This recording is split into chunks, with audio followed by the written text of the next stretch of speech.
October 8th, 2025 meeting of the El Sobrante Municipal Advisory Council.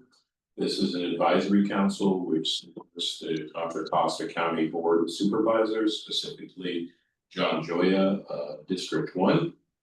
And we'll start the meeting off with roll call. All right, Tom Lang. Here. George Cleveland. Here. Tom Owens.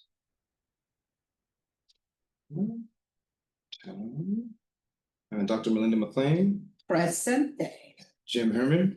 Present. Randy Lloyd, I believe he said he was joining via Zoom.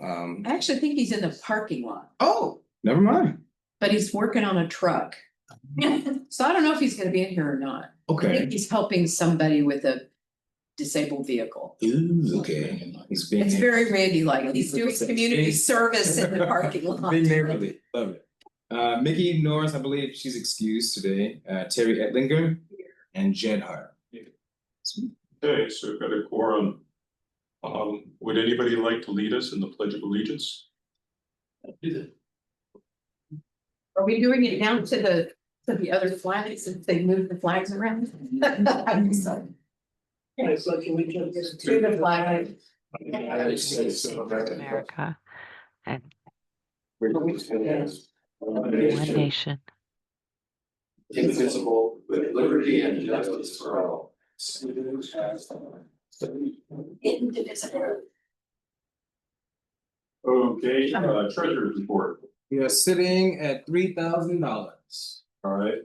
Have folks had the chance to look at the minutes, and do I have a motion to approve? I'll move to approve with any potential corrections. Okay, all right, all in favor? Hi. Is there any corrections then? Okay. And okay, in terms of presentations, I don't see the sheriff here, so I think what we can do is start with the county update.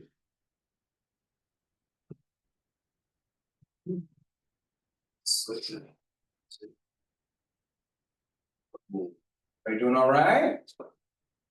Wow, all right. There you are. I'm just so being a little bit more lively. Sounded by the neck relief, it's fantastic. You can hear very well. Very good. Starting with our noise ordinance working group. At the most recent, which I believe was just last Tuesday, Board of Supervisors meeting, the Department of Conservation Development reported on progress toward a new countywide noise ordinance for unincorporated, all of the unincorporated areas. The coffee is still kicking. The board unanimously directed DCD to draft an ordinance that would prohibit outdoor amplified sound after 10 p.m. on Fridays and Saturdays and after 8 p.m. on Sunday through Thursday. And so this would include sound coming from inside a home if doors or windows are open. And the proposed ordinance will also add limits on construction noise for all building permits, expanding current rules that only apply to large projects. And so enforcement will be shared between DCD and the Sheriff's Office. As DCD will prepare. Hello. Hi. Good. We're expecting. We'll prepare a draft ordinance for review by the planning commission, and we'll also be keeping the map up to date in regard to next steps. So good news, it's not, we're close to the finish line, but we haven't crossed it just yet. Getting close. Getting close, we're almost there, the finish line is in sight. So jumping down to our community impact fund town halls, over the past several weeks, our office has hosted a series of community impact forums to gather resident input on how to prioritize $1 million in local funding. So these forums have provided a valuable opportunity for community members to share ideas ranging from public safety to youth services to housing and wellness programs. And so as a reminder, we have our final town hall tomorrow, Wednesday. Today's Wednesday, tomorrow, Thursday, from 6 to 7:30 at the San Pablo City Hall. The address for that is 1000 Gateway And there should be a bunch of information that has gone out already through Supervisor Joya's platforms. And so all residents are encouraged to attend and share their input before decisions are finalized. And lastly, it's another plug for our commissions and boards for all those that would like to serve the county in a greater fashion. We have a number of boards that are available: Merit Board, Library Commission, and the Assessment Appeals Board. And so for any additional information, if you'd like a full extensive list, you can reach out to me directly. I'm going to go ahead and get you plugged in. That concludes my Okay, thank you. Any questions for the county from the advisory council? I do, do we have an update on anything to do with getting credit from Republic Services for the garbage strike? Strike? Update? Yes and no. Not the most entertaining meeting I've been to. I have Celsius, I've had Cortado, so I'm ready to go. I need all the questions, please. No, but Supervisor Joy has been in a number of meetings with Republic Services. We don't have a finalized answer just yet. The conversations have been positive, and so we keep getting 1 or 2 weeks, and it's been 1 or 2 weeks, and so I can follow up with Supervisor Joy to see if there's anything to say. Dealings with the local corporate folks or the corporate ones at the headquarters? The folks that make the decisions. Okay. Yeah. Okay. All right, any other questions? On the floor? Okay, in that case, we can move on.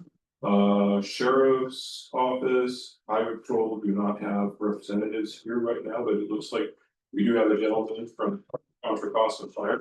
That is Chief Louis Brochard, he is the. That is the chief. That's the man. And we also have Michelle on Zoom. Man, Ronnie. Michelle, Hello, can everyone hear me? yes, and I'm sure you know that Chief Brochard is here in the room with us. She knows. I, So you're just texting her and I decided not to. Oh, okay. You call us next, hey, Michelle, sorry, I didn't let you know, I was just gonna drop by. hey, Chief, no worries. I yield my time to you, sir. Oh, no, I actually don't have a lot. I just wanted to stop by. I haven't been to the Sobrante MAC for a long time, so. Oh, very cool. You know, really the only thing, two things. You know what, it's of you all turning around. Just two things, you know, we're in October, right? And October is, for us fire chiefs in the Bay Area, the witching at heart. The most concerning month of the year. We never know what Mother Nature's gonna do. But this is historically the most destructive time for us in the Bay Area with regards to wildfire, if not Northern California. So it's fall, second time I've put on my jacket since the month of May. And just want everyone to be aware that you know, now's the time to make sure that you're registered for CWS alerts. That's what we're gonna use to notify you about any protective actions. So if you haven't, please do so. And then just wanted to let everybody know just some cool information. You're probably aware that there are cameras all around the Bay Area, alert wildfire cameras put in by PG&E, CAL FIRE. Those cameras now have artificial intelligence software available, and those cameras actually are rotating all the time. So well, if you go onto their website and you choose a camera, it has a fixed perspective. That perspective refreshes about every 10 to 15 seconds. It's because the camera itself is turning. And that camera, while it's turning, is also looking for smoke. So it has the ability to sense smoke and tell the difference between fog and smoke. I've actually seen it happen. And if it senses smoke, it will send a message to our communications center, and then it will alert us, and then we will start to do some more investigative work on whether or not we have a fire. So it's one extra step. It's certainly not foolproof at this point, in my opinion, but it is kind of some cool technology that's out there that is new to us in the last 30 to 60 days. And hoping we're not going to necessarily have a need for it here in the next 30 to 60 days ourselves. But it is somewhat reassuring that some of the technology is getting up to speed and we are now part of that, so. Are they new cameras or What's that? are they new cameras that come with the technology or is No. it existing cameras? It's existing cameras with the new technology that's able to decipher stuff on the images themselves. So where do you have these located? They're actually all over the place. We worked really hard over the last couple, 2-3 years to get the cameras installed. And if you go to the website, you can choose, I mean, they're all over the state. There's a few in Wildcat, Volmer, downtown Berkeley, pointed up towards the hills. Those Cummings Skyway, Briones, there's quite a few. Not as much as you get out east towards Brentwood, but there's quite a few in the county at this point. Yeah, You may have said it, but what is the website? it should be alertwildfire.com. Okay. They actually changed a little while ago. They I went to- bet Michelle could put it in the, You know what it is, Michelle? On my way to do so. you can put it in the notes, probably in the chat. Yeah. It's It's online. alertcalifornia.org, and I'll pop that into the chat for you, sir. Alertscalifornia.org, they changed sort of ownership. University of California, San Diego stepped in because whoever was doing it before kind of stepped aside, so I was giving. And the cameras are available for you to see what's going on. You can get to the cameras through Watch Duty. If you're familiar with Watch Duty, Yes, okay, watchduty.org. Very good website. I actually used it myself today for a fire that was occurring in Antioch. There's folks that track radio traffic. They put that information into essentially a chat, if you will, for an incident. But watched it during the Palisades fire and it was amazing. yeah, you can see everything that's going on throughout the western United States. You click on the little flame icon in that area, and it will bring you to latest images. It also gives you a layover map for the cameras themselves. So it's kind of two websites in one, if you will. And you can click on the cameras. At some point, typically a human, one of us, takes over the cameras and says, we want you to, focus on this incident as it's occurring. So watchduty.org is another great site to get access to the cameras. But just wanted you all to know that that's something new that's out there. Is that just live feed or are the recordings to see like if there's a fire, is it recorded? You can see the recording. Yeah, you can play back several hours. Right. Yeah. It's also a good app, like outside of the website, it can just alert you when flat fires are happening nearby. Yeah, that's true. You can sign up. And so I think it's, I don't know if it's like a zip code or a geographic area. You can choose which counties you want to alert for. Yeah. So lots of cool stuff out there. So, Chief, there's a bunch of people here today, and I'm gonna bring it up first. This is us, guys. There's a bunch of folks here from a particular neighborhood where there was a house fire a number of years ago. And it's now probably owned by the bank because people died in that fire, et cetera, and now unhoused folks keep setting it on fire. What role can the fire department or COM Fire play in perhaps having this house condemned and mitigated so that they stop having fires on Mifflin Road? So What's the process? fairly limited. I've been involved in several of these from Clayton to other areas. It ends up being sort of a pressure point letter writing campaign to the registered owner. There is something in the fire code that gives us certain permissions, but there's no funding mechanism with which to do it. On the weed side of things, we have a funding mechanism. We can lien the property, do some things. On the tearing down the building side, much more complicated, many more rights and entitlements to whoever it is that's on the title. But we have worked back through the different building departments to work together to say, look, this is obvious. This one's pretty obvious. Yeah, this isn't getting rebuilt. Nobody's gonna be moving in. This thing needs to come down. So let's work together and figure out how we can put more pressure points on the registered owner to get it done. In those cases, it's not very often. I can think of two. One was a commercial building in Walnut Creek, several fires, and then one was a house in Clayton. It took a while, but they finally got bulldozed. So that think that's a question. This fire, it would have been a typical also brand windy day. It would Yeah. have caught, went right down the street, no problem. Actually, everybody in our neighborhood could put their hand up, just because I wanna show everyone here how seriously we're taking this. And Tammy and Eric are the people who live right next door to this house. If anyone's familiar with our neighborhood, the houses are maybe what, 10, not even 15 feet apart. Her house caught on fire this last night, the side of it. So we can try to work this on this. is gonna happen again. We know the person who set it on fire, she's still at large, she's done it multiple times. This is gonna happen again. And something worse is gonna happen. So we really need anybody who can help us. Sure. To, you know, at least. What's the address, you know? Yeah. It gets inhabited by all these homeless Yeah. people and then they set it up on fire. Yeah. It's, you remember it off the top of your head? 4113 Mifflin Ave. 113. 4113 Mifflin. One F. MIFLIN. And I was just saying to Ronnie that, you know, we can certainly work with the supervisor's office to find out who owns it. I think Mari's still here, Oh, and you you have have it, she. I actually do not know the individual, I know. We'll know on at 8 in the morning, we have a system, we can go on. Yeah. Find out who the registered owner is, so yeah, you know, the feeling is.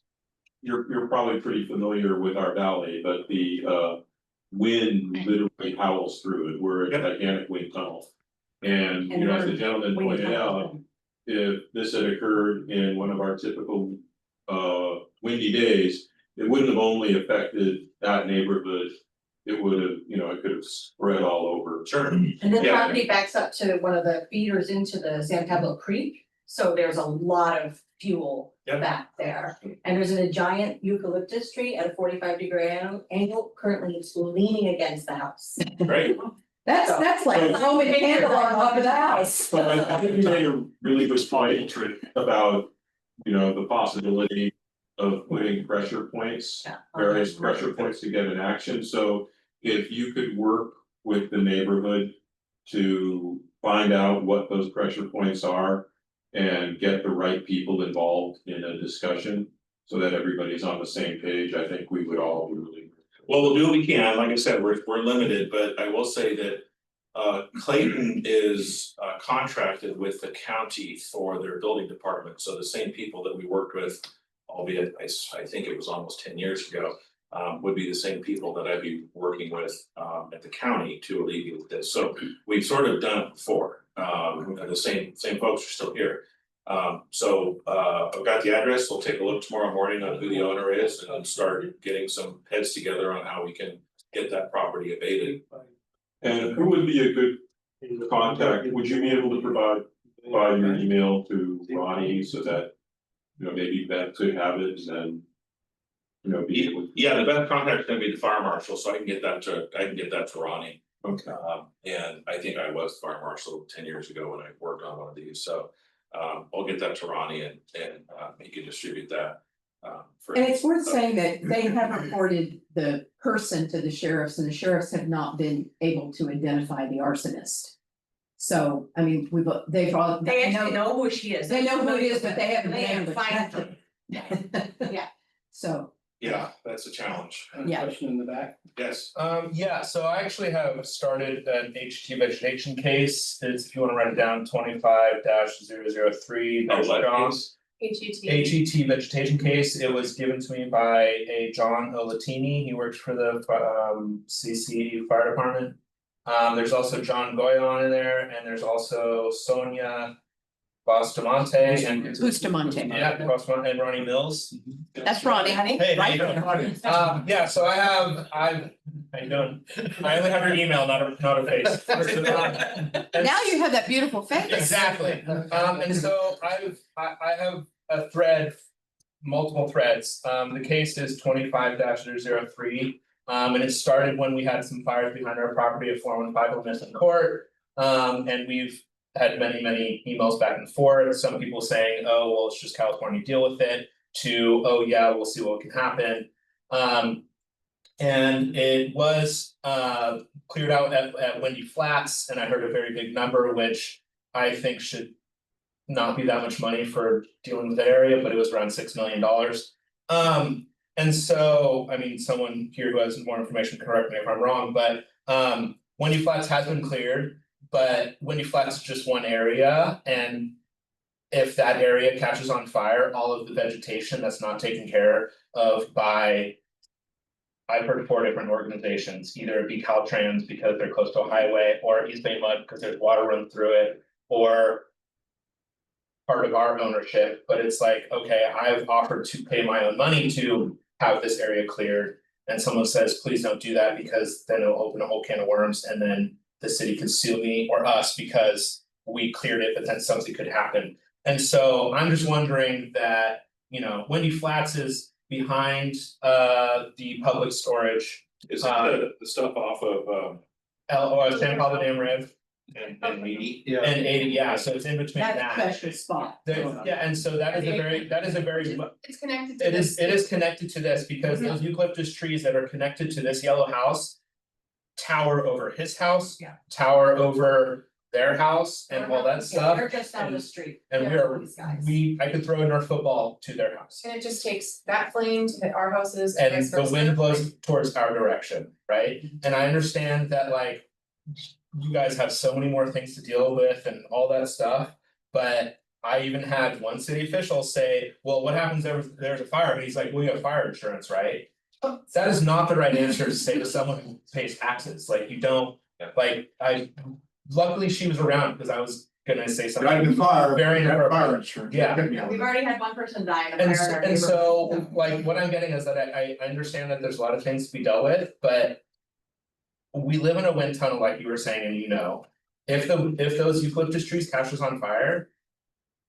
Center. We live in a tinderbox. You're toast. Those tinder boxes are not on our property. If I cut down a tree, we could get in trouble for cutting down a tree that's not on our property. So what are we supposed to do when it comes to that, if it's not on our property? And I don't get an answer from Caltrans, and Caltrans says, oh, it's East Bay Mud, but then I call East Bay Mud and they said, oh, it's Caltrans. So like, where's the glue that's supposed to hold all this together if no one wants to really take ownership? So I share your frustration. If this is the parcel I'm thinking of, this is a perennial issue. It is a homeless issue, it is an ownership issue, it's a state of California issue, it's a local government issue. This, in my opinion, is describing what is wrong with the state of government within this state. Is that most of the time it's just paralysis of analysis.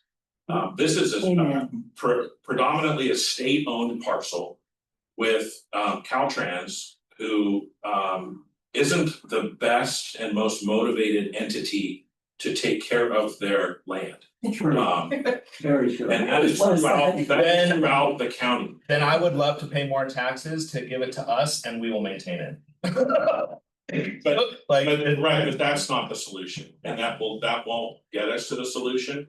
The solution is trying to put more pressure on those entities. And for us, to use the tools that we can.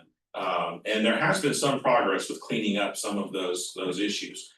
It is really difficult for us when we identify an area that needs to be abated, but there's people living on that. You can't just, we have no power to go and remove them. They actually get 72 hours notice to vacate a property that frankly is illegal if they're not even supposed to be on it in the first place. And then they get moved by a government entity who then clears the path.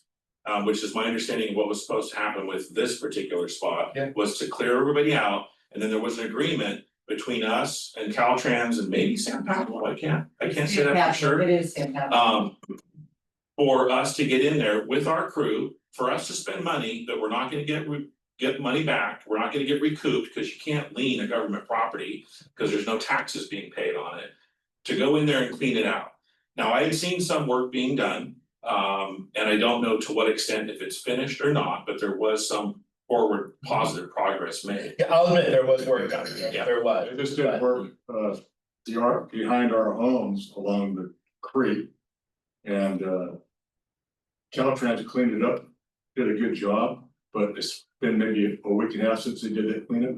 is already collecting garbage. I don't know, We have a vegetation fire too. the homeless don't know what it is. They go through a garbage bin and they fill a garbage bag up and then they go dump it out, you know, by the creek. I mean, it doesn't make any sense. It's, you know, they're just.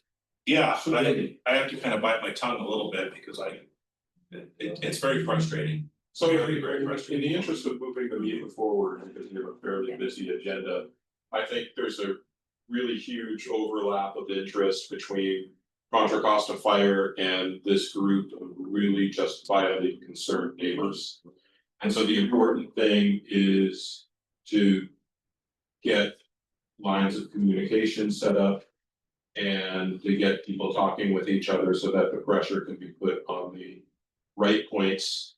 We can't come up with the answer here, but I think if we can maybe convene a group of people to follow this up and keep the pressure on until, you know, until things really start to happen. So maybe Ronnie and a few of the neighbors, you could set up an email connection with fire and identify the other government agencies involved Probably building department. and really start to put pressure. This is very important. Just. Yeah, it's not West Definitely Berkeley, feel yeah, but forgotten, getting close. because the reason, the first thing we were talking about, we don't know who owns that house, that's what we really need help with. I can find contacts for Caltrans, I can find contacts for East Bay Mod, I can do that, nobody so far, Right. including a real estate agent, has been able to track down who owns that house right now. The That's what I really need. chief said that he'd be able to help. I just wanna make sure it's not forgotten. But I think if we can get you working with the county here, with your representative Got in it. the I just county, wanted to. then you have a real, you know, you have a real structure to get everybody on the same page and move forward. As opposed to, you know, dealing with a bunch of agencies individually where, you know, one hand doesn't know what the other's doing. I will say that Supervisor Joya was engaged and continues to be engaged on the, I'll call it Windy. Yeah, no, Springs. he called me personally, he said Yeah. they were. Windy Flats, sorry, Windy Springs is something in Brentwood. I have had several conversations with the state legislators this year. So I will look to see if it's Buffy Wicks, is Buffy? Yeah, it'll be Buffy and Erdine. Yeah. Okay, so I'll chat with Assemblymember Wicks and see what she can do to put some pressure on Caltrans to be more Our proactive. staff is really on it. Yeah, no, I've she's had great. great experience with her staff, they're Yeah, she's very great too, effective. so she's pretty proactive, I would say. So we'll see what we can do, but it is very frustrating and disappointing because it's not straightforward, and I wish I could tell you different, but it's not. I'm not expecting to fix all right now. Yeah. So what I'll do But we need is, to add the house to the problem, I'll because they're connected. yeah, I'll send an email to Ronnie first thing tomorrow. And I'll copy it to you, Beth. Okay. And then what you can do is put other people on the chain who, you know, who should be on it. And we can expand it to the necessary parties and get the ball rolling. Cause I bet the assessor can find who owns it. So I think- That was another person of the fire department last time they were out there. Recommended that we contact the county assessor's office to try to have help to find out. I think Who owns the property right now. everybody's, I think, Yeah, well, it's good they have. so I think everybody's made a really firm statement and I'm just so grateful that the whole neighborhood has showed up. There's just nothing quite like that in making sure, you know, an important issue just gets moved to the top, so. Yeah. I think we've It's done it. scary. It's It motivates scary. you. Totally sympathize.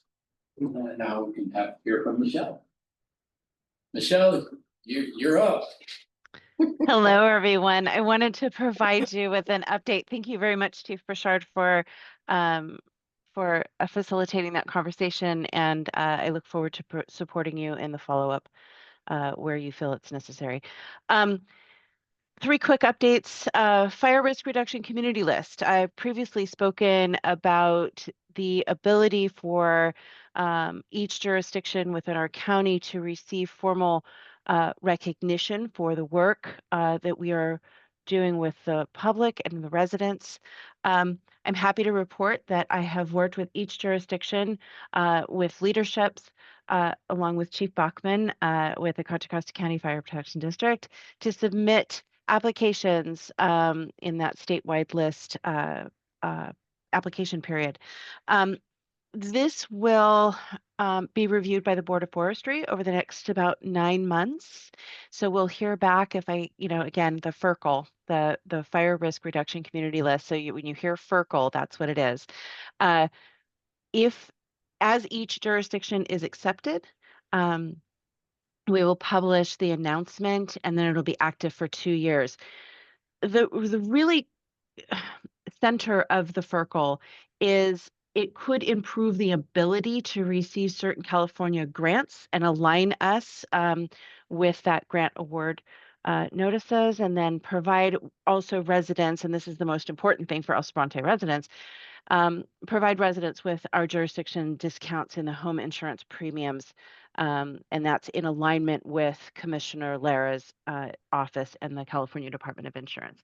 So the two benefits of the FERCL is, number one, pre-identifying the work that we've done in the community for grant applications to strengthen our grant applications, and then again, potentially provide those discounts jurisdictionally wide. Next is the Public Safety Fireworks Enforcement Task Force. These are updates from the Fire Prevention Bureau. Again, Chief Bachman was selected to serve on this state fire marshal task force to address the challenges of illegal fireworks. I know in your area you have a group of individuals that are particularly focused on fireworks. And this will be a great opportunity for ConFire to be represented at the California Fire Chiefs Association on this committee. So his insight, perspective, and experience will help encourage changes at the state regulatory level. Finally, our open house and pancake breakfast is coming up. I know that this is in direct conflict with the scheduling of Supervisor Joya's town hall, but we do have an open house and pancake breakfast on Saturday, this Saturday, October 11th from 9 a.m. until 1 p.m. at 2945 Treat Boulevard at our training center. We look forward to seeing each and every one of you. Participation, admission, and parking is free. We'll have live demonstrations, including fire extinguisher training, drone operations, auto extrication, roof ventilation, and rappelling. Please come meet our firefighters, our recruitment team, and our valued dispatchers. Thank you. Hey, Michelle, real quick, you texted me that Sequoia, our CEQA consultant, is looking at the Windy Flats project. Yes. And so they have to look at it before we can conduct any work. They have to get through that process. Yes, as a part of the environmental fast track process at the state level, we had to submit this project for environmental review. So Sequoia helped us do that. And as soon as we have the environmental review completed and we hear back from the task force, that project will move forward. CEQA. I know. CEQA, it's a 4-letter word. It is. So here again, we're prepared to send a hand crew out, do a bunch of work, but because we're a government agency working on, well, it doesn't matter what kind of parcel at this point, but let's say government agency working on a government parcel, it's different than you working on your own parcel. Yeah. We have to go through all of these hoops, spend tens of thousands of dollars to pay a consultant to do an environmental study of what our work is gonna do, what the impact of our work is gonna do on this parcel that really ends up being kind of a garbage dump and a fire problem. So I'm not asking you to connect any logical dots here, but that's just the process that we have to deal with over and over and over again.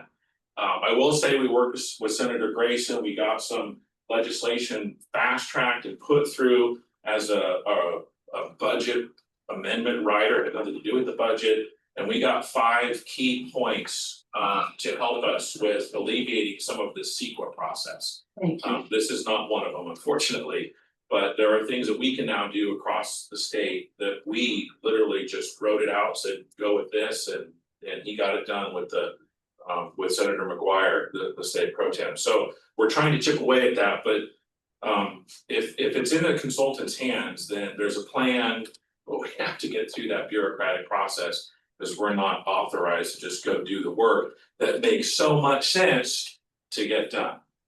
So, it sounds like we're working on it, we're getting there. No, Yeah, well, we know that the fire department is on the same page with us because They're they tired have of to come out and going there. they have to come out and put it out every time Yeah. it's on fire. It's no fun for anybody, so. Does anybody on the Mac or in the audience or on the Zoom have any questions for Michelle? I think Karun Dewadi does. Karun, go ahead.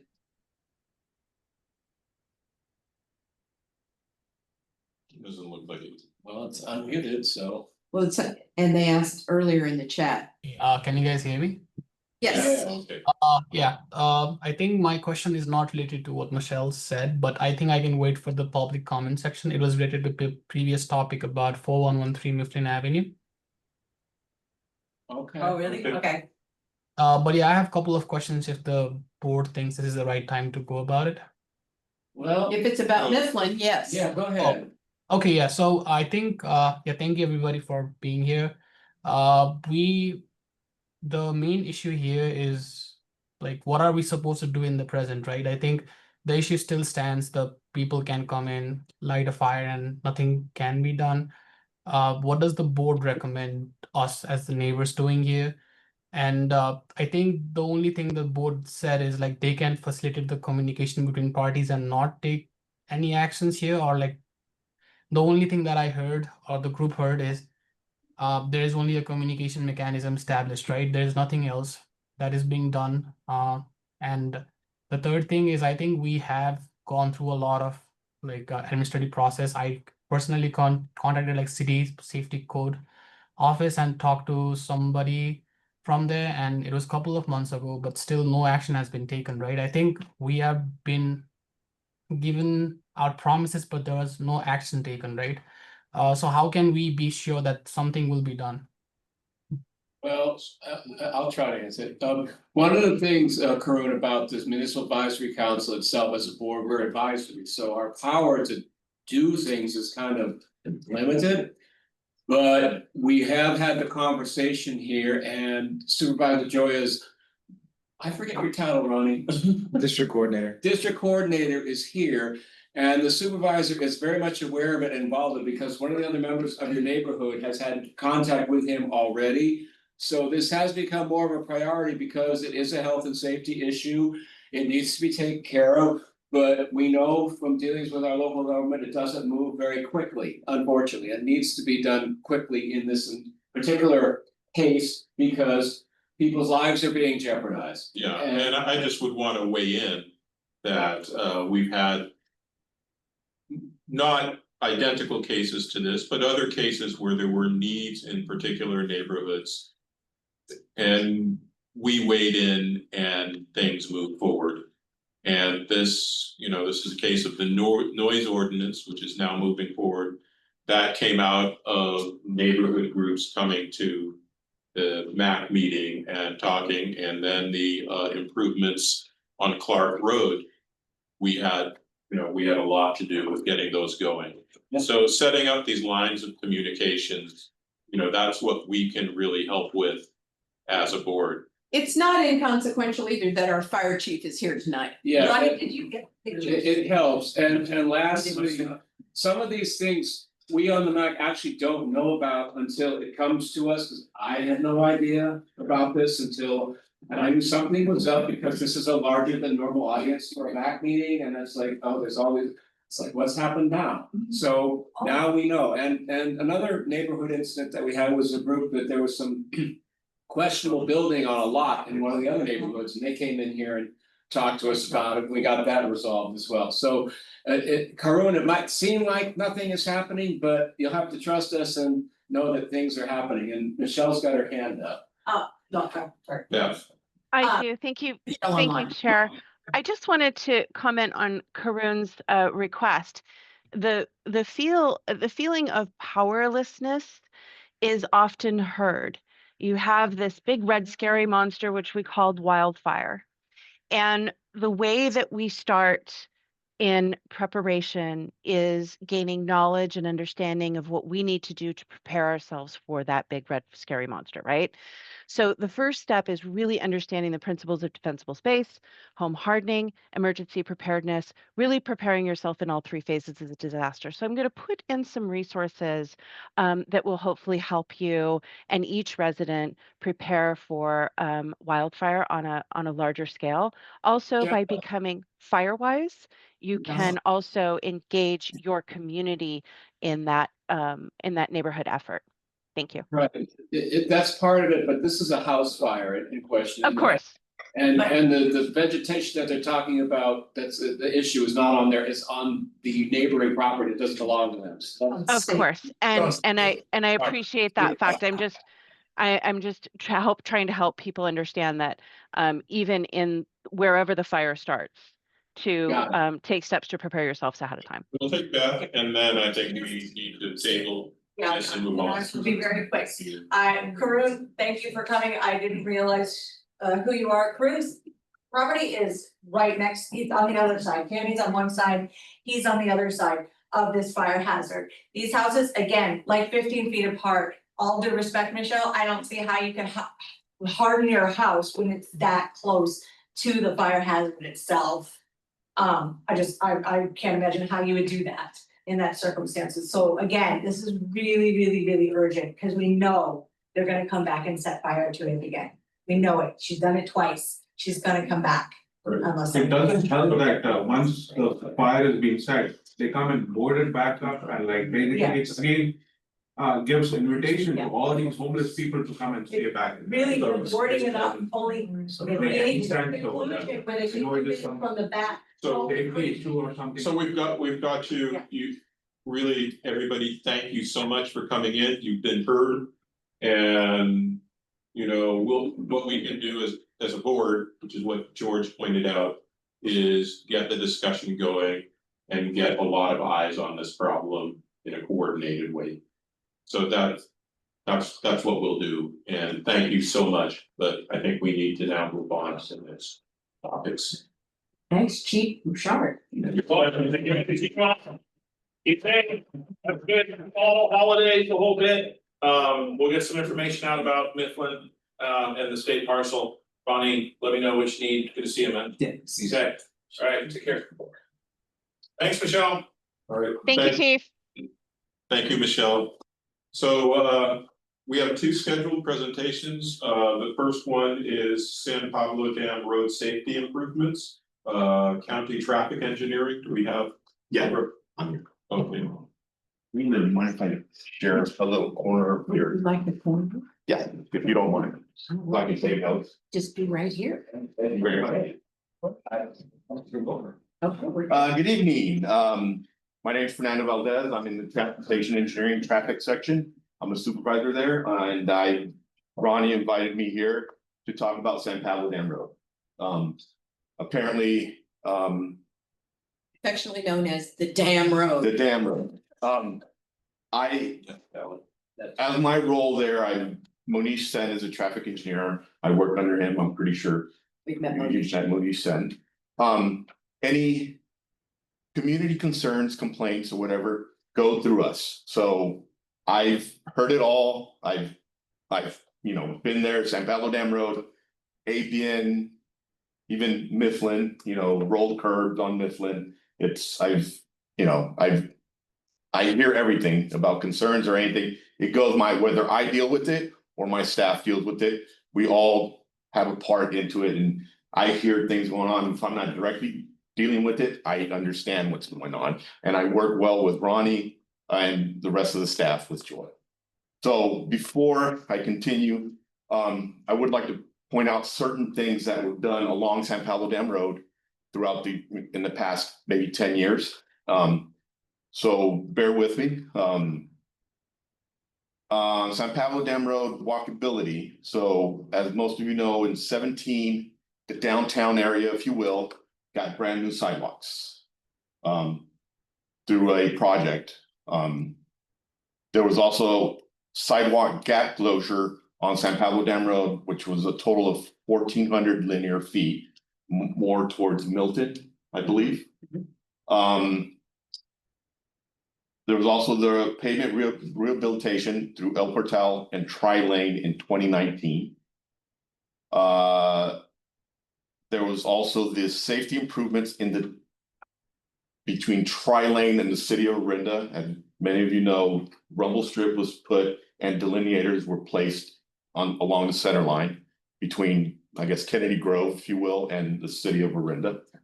On the 2-lane portion, yes. Not Orinda's, El Camino Real, it's not the damn road. They want to fetch me, But yeah, past Orinda, yes, it's, yes, yeah, our section is down, San Pablo Dam Road. Yeah. There was a signal, and this you might not have seen, because it's more of it's more about the signals. We now have cameras for detection. We no longer have detection loops up and down the corridor between El Portal all the way to Castro Ranch.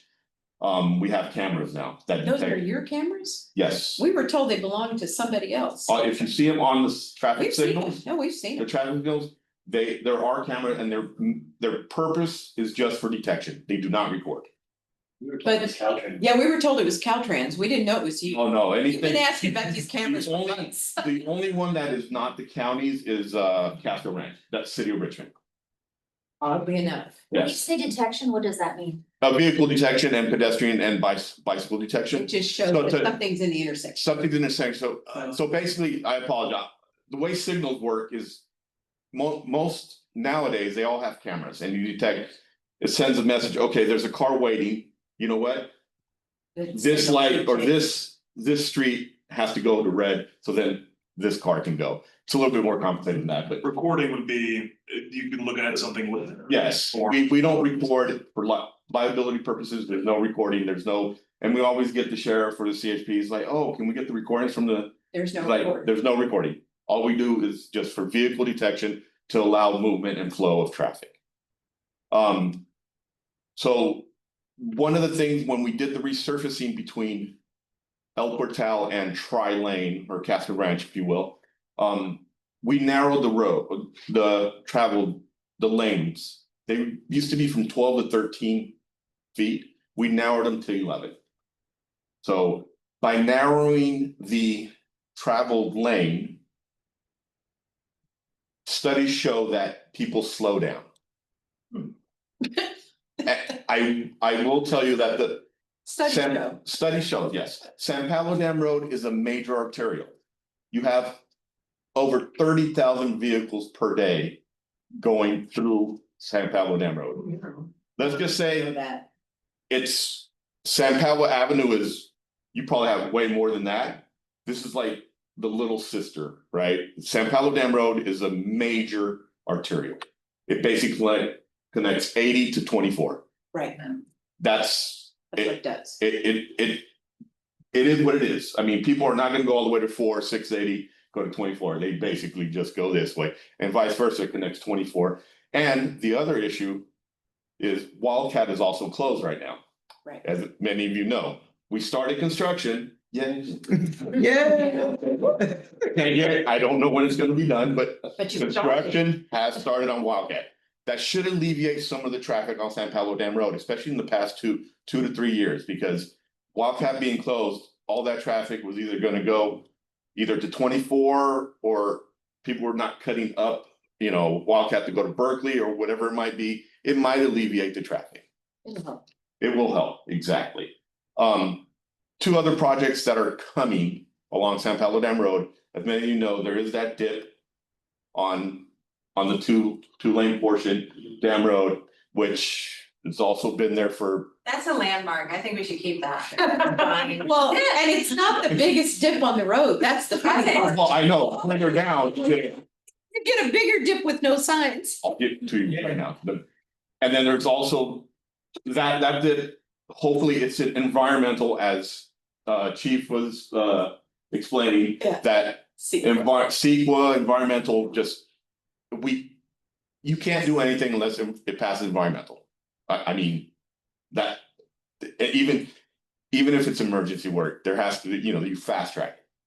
So that one, then there's La Honda, where we're drinking it to 1 lane, which I'll get to the 1 lane portion later. which some of you might be happy about. The one lane, that's also in environmental stages, and we hope to go into construction next year. So we hope next year the dip and La Honda get fixed. Our main priority right now was Wildcat, because that was a complete closure. And I will say that throughout the county, we have 3 other areas that are just the same as La Honda, if not worse. I mean, right down on Alhambra Valley Road, I don't know if people go on Alhambra Valley Road, we have 2 sections where it's stop controlled.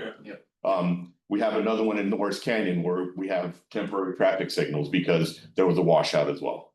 So we're slowly trying to catch up to all these, emergency respond to all the emergencies that happened. This is 2-3 years ago. We're just now getting around to them. We tried, and it's just whether it's funding or whatever it is. And with that being said, there's also the funding component of everything.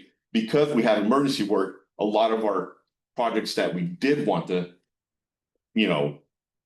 produce, take a back seat because we have to fix the emergency work. Wildcat, we need to open it. It is what it is. On that note, I know there's plenty of questions. The main reason I was here, I believe it's speeding on San Pablo Dam Road. Yep. So I'll take a couple questions and I'll go back to speeding. My main question is in between Clark Road and Appian where there's that turn. It's right at the stoplight at Clark Road. It goes from 40 to 25, and then there's that kind of towards Appian. I mean, I work right up Clark Road. I've lived here since 2020, and I've witnessed almost 9 car crashes over there, with 2 of them airlifted. Okay. And I was just wondering if there's any questions about why does it go from 40 to 25? I understand you can't control people because people love speeding through there. I witnessed someone going 50 through the red light at Clark Road today. And so I even witnessed a car accident even by Clancy's, what's the stoplight that's right there? Yeah, so literally I was at the stoplight at Rayleigh or at Walgreens and he passed me going 50. No. Yeah. And he ran and he tried to dodge one car and ran into a lady that had her 1-year-old in the car. And the person, literally his leg was 90-degree angle. Oh, I bet. And so and not to get into the other car crashes, but just that one turn in between Clark Road and Appian, I'm just wondering, and I mean, I'm pretty sure that there's people thinking of other things, and I know speed bumps don't work where they would clear cars out, or just something to where it can make it more annoying for people. Because I feel like a 40 to 25 is, I mean, I've even been caught where I'm going 40, I'm like, oh, I gotta stop abruptly, right? And I know it won't help with traffic, but I'm wondering if there's some sort of, and I know we don't have an answer coming, I don't have an answer today. But just that turn, right? There's literally flowers and crosses at the stoplight where someone died a year ago. Today, right now. And so just that one turn, it's pretty remarkable. And especially going from 40 to 25 at 3:30 p.m. where there's already traffic. And then you go around another turn and you're at the swimming pool right there. And it's another turn. So just that kind of S turn in between 40 and 25. And the fact that the distance between when it goes from 40 to 25 is pretty abrupt. Part of this is of course beyond your control because it needs to be patrolled by CHP because it's their responsibility. And it's a problem because they're short-staffed, and the reason we know this is they don't come to this meeting like they should. They've been here once in the last 2 years because they don't have the staff. Because the time that they did have the staff and they were patrolling it, the problems they got better, dissipated. But it's not just on that stretch. And it's something again beyond your control, but it's speeding even in the downtown. Some of us participate in the little Friday protest, if you will, at the core of Appian and Dam Road. And we're just like, wow, okay, you think it's speed limit's 25, but we can see clearly that they're not going 25. I mean, and it's just part of it is also traffic issues because people who've been walking through those crosswalks during the protests have been nearly hit by cars who are not paying attention. So it's a multi-level issue. One thing I had that's sort of related to this is those delineators don't last very long. There are many of them left. We know if they're gonna be replaced. I will touch bases on that, Okay.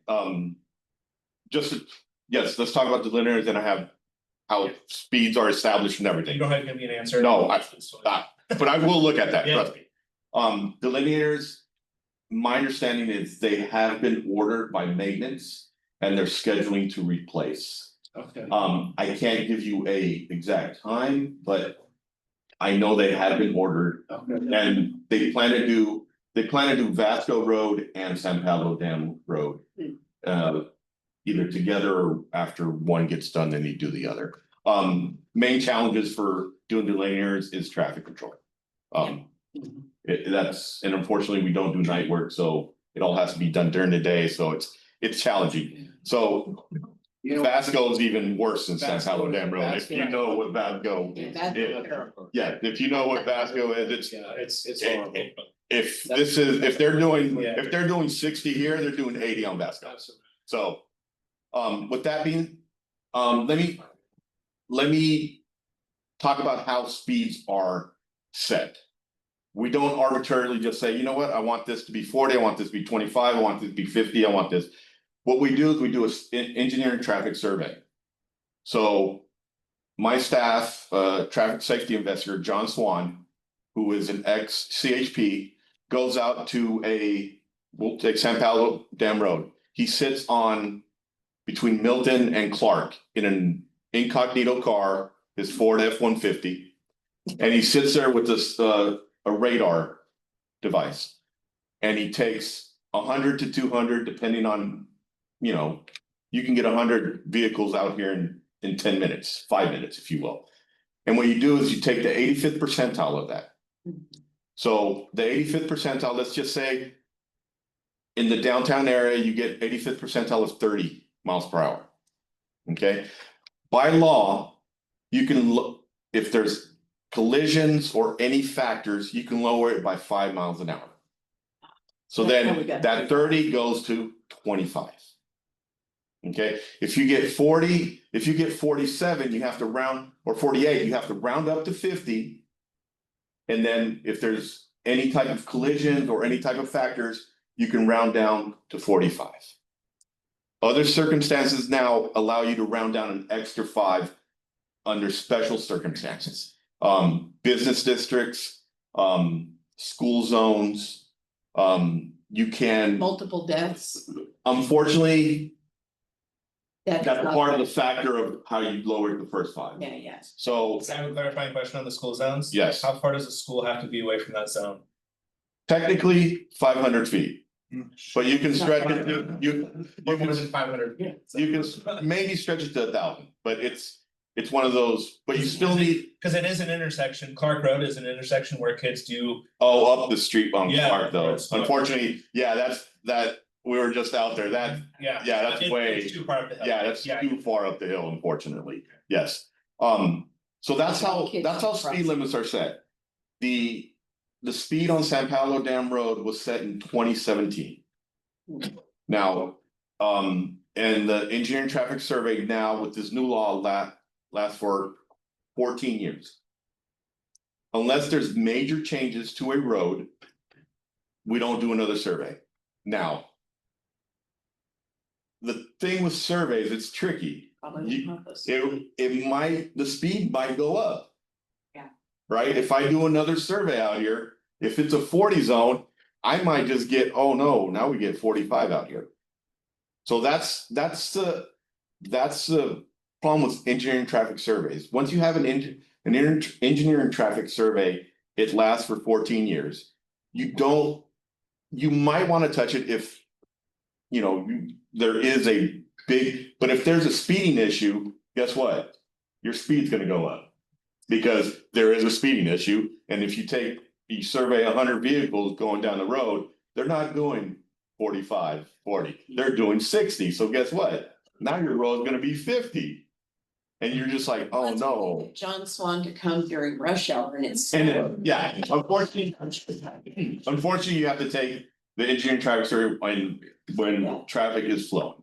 You can't do it during, commute hours where, you're doing 5. Or when they're doing tree work. Yeah, exactly, or when they're in construction, or you can't have CHP down the road, just like, oh yeah, slowing them down, okay? So that's the way speed limits are set.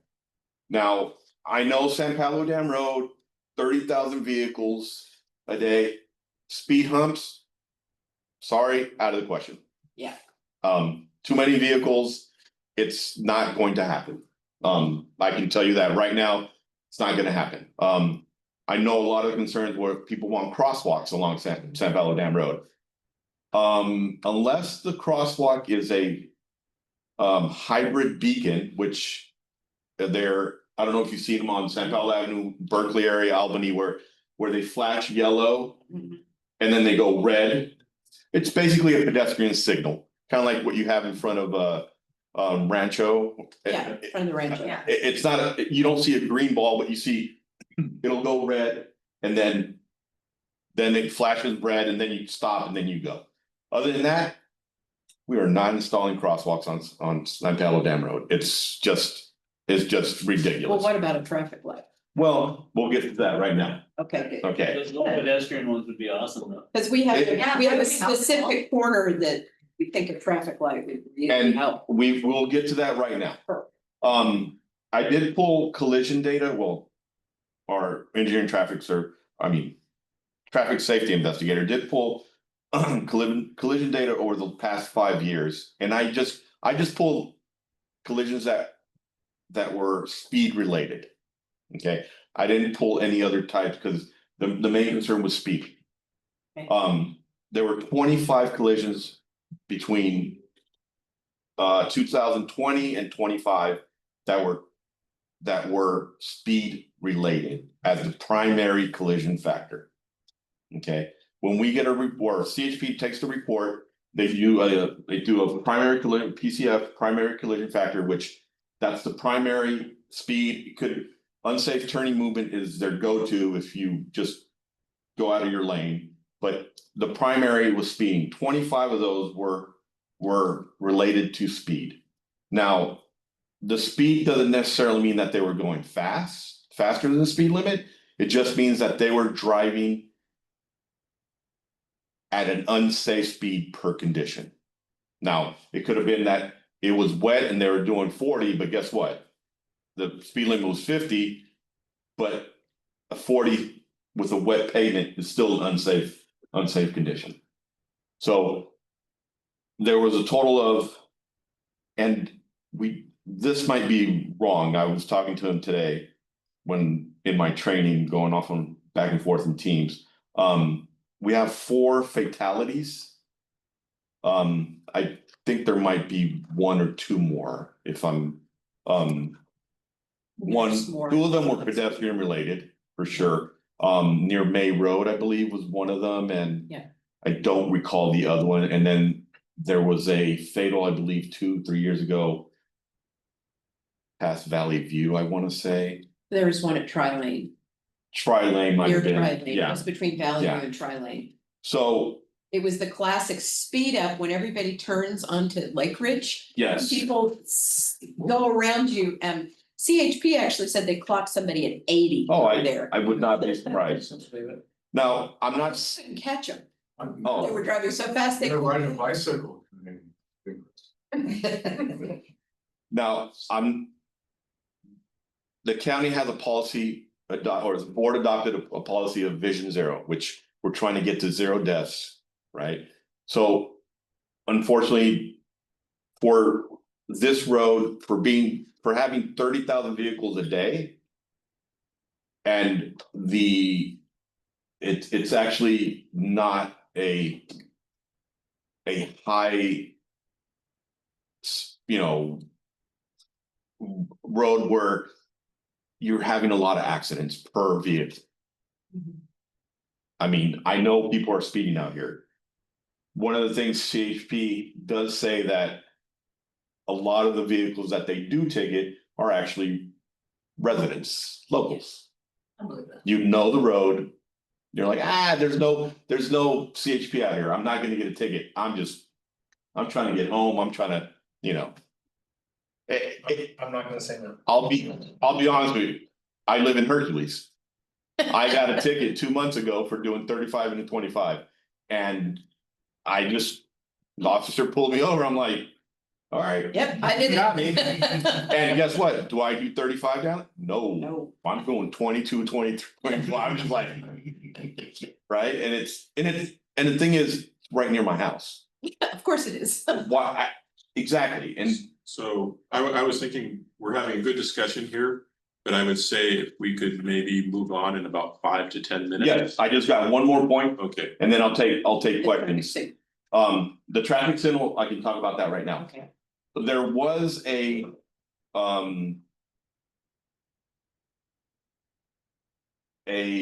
technical advisory committee set up for a road diet on San Pablo Dam Road. Which means going from 4 lanes to 2 lanes. From Castro Ranch all the way to Appian. That was brought to the committee in 2023. I don't know if some of you were on the committee back then or not.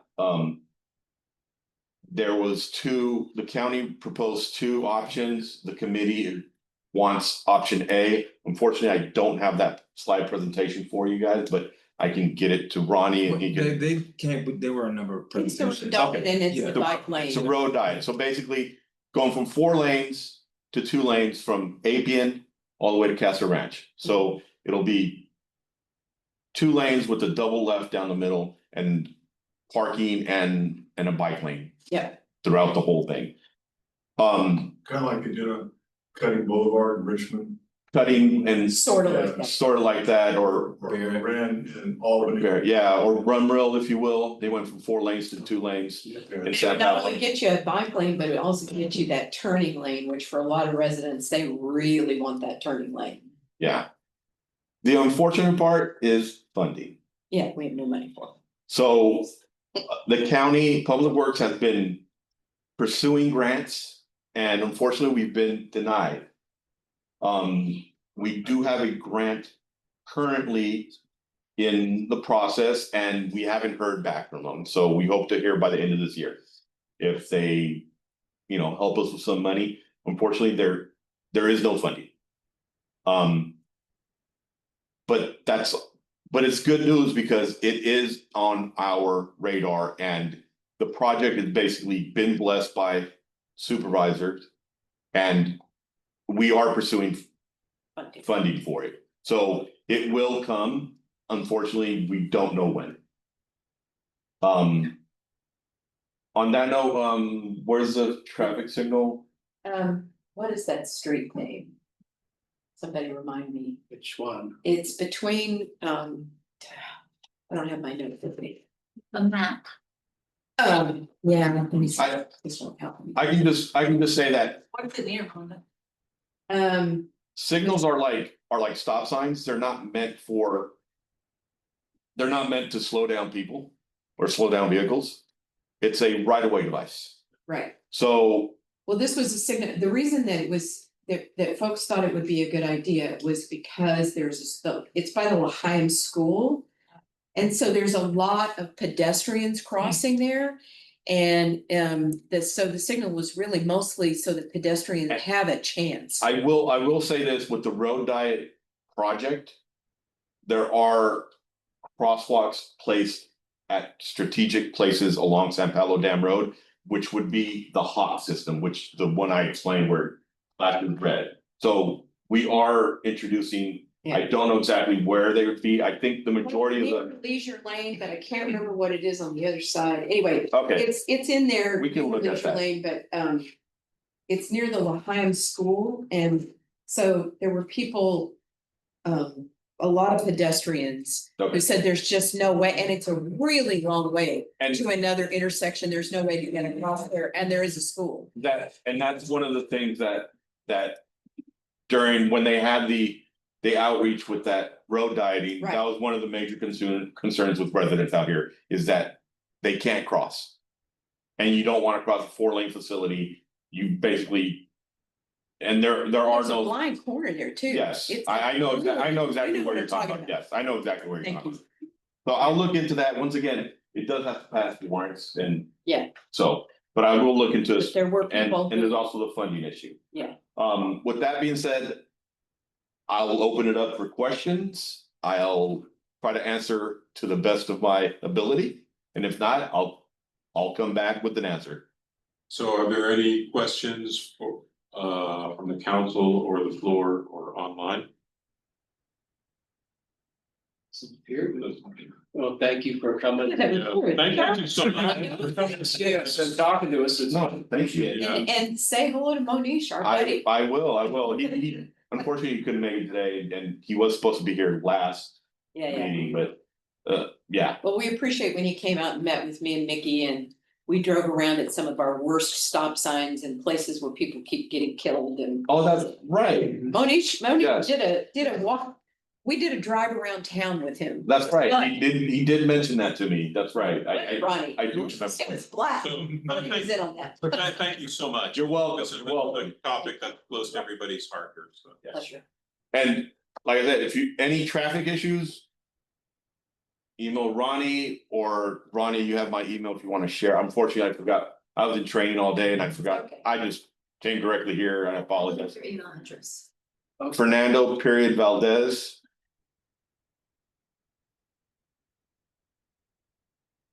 Yeah, she'd like one of those stopping ones at near her house. Someone who got hit in the crosswalk. Car She would like. Oh, Fernandez. Fernando Fernando. period Valdez. At PW. Okay. .cc. County. Yeah, I know. Is that 3 C's then? Yes, it's 3 Cs. Under Casa County, but yeah, .us. Well, that's a lot of dots. Yeah. Okay. Thank you, Mr. Val. No, thank you. Thank you so much. So No worries. we'll go to our next agenda item, which is kind of a joyous occasion, the Center for Elders Independence. West County Pace Healthcare Center recently opened on San Pablo Dam Road, and we have Uche Uahemu here to tell us about it. Would you like to start here or? It's usually the best for the people online, but you can come sit next to me if you want to. See, that's the secondary spot. Thank you, I'm really glad to be here and this council here gave us unanimous letter of support when we came before you at the early stage. So we really wanna say thank you for that, and some of you were at the grand opening a few months back, so we just wanna acknowledge you guys once again for showing up on behalf of the CEO. But so thank you for having me here, Uche Uahemu. I'm actually 5 minutes away. I live in the area and very close to the area that folks here are talking about fire stuff. And it's crazy that I dealt with that when I was senior staff for a few weeks. That area still had some issues, so still going on. But yeah, so The notorious Wendy Flats. yeah, so I'm the director of government affairs for the Center for Elders Independence, and glad to be here. So Ronnie will help me out here. So the Center for Elders Independence has been around for over 43 years now. Was initially started right at Highland Hospital in Oakland by some of the folks that actually helped launch Lifelong. We are involved in launching Center for Elders Independence. So it's been part of healthcare in the community for quite a long time. So as you can tell, we started as an adult daycare right by Highland, and then we bought it for the growth of CEI. So we have 3 areas: the home health, the home and community-based alternative waiver program. And then we have our foundation and then the CI itself that covers the healthcare side. So I'll go through that a little bit for you. So the home health, the home care based home is really open up for, it's not really directed strictly for older adults. It opens up for people who are struggling from their daily taking care of themselves. You have to be 18 and older to be part of that. So we have that program and that covers Livermore, Park Valley area. We used to actually have that program right on some public dam road called the Guardian. Guys remember Guardian? Yeah. Yeah, so that's part of that the HCBA program. So before we close Guardian, that's what that program was about. So next one, Ronnie.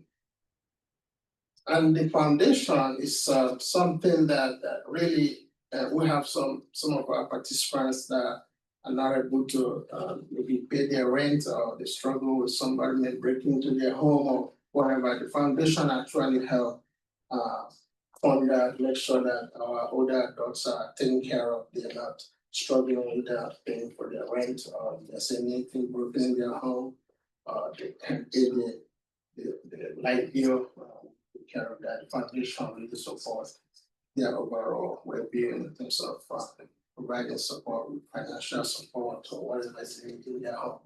So that's what the foundation is based upon. So it's not the typical foundation that deal with the community, but it's strictly for our participants to help them make sure they are taken care of. So that's what our foundation is all about.